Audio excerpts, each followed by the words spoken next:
Alors, je voudrais vous parler de l'exception et de la règle. C'est un problème assez compliqué.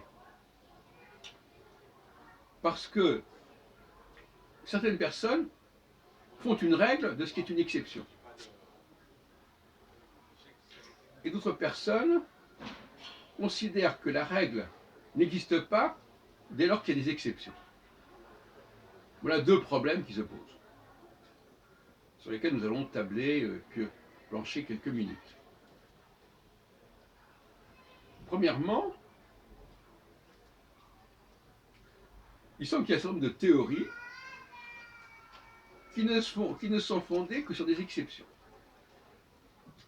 Toutes les théories concernant l'évolution, le changement, l'adaptation, etc., sont des théories qui sont fondées sur la base de populations problématiques, qui n'ont pas pu s'adapter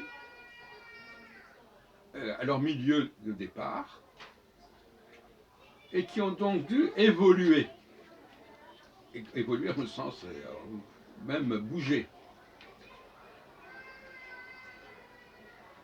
Ou alors qu'ils ne sont pas adaptés au fait que leur milieu avait changé. On voit à la parabole de la girafe. J'ai arrêté d'ailleurs plusieurs fois. Un milieu a changé et on continue à fonctionner comme si le milieu n'avait pas changé. Ou bien on vient d'un milieu A, on vient d'un milieu B, et on continue à fonctionner comme si on était toujours dans le milieu A. Ça, c'est un...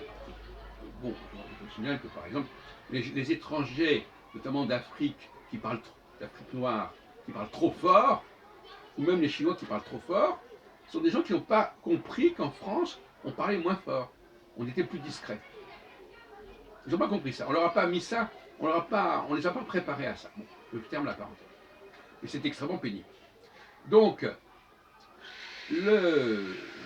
l'exception ne doit pas être la règle. Et inversement, une règle qui souffrirait des exceptions n'est pas un problème. Puisque tout simplement, dans une société, il y a toujours des personnages un peu à l'écart. Et donc forcément, ils ne peuvent pas correspondre à la règle. Voilà donc les deux pièges épistémologiques dans lesquels on risque de tomber. Et je voulais vous les signaler.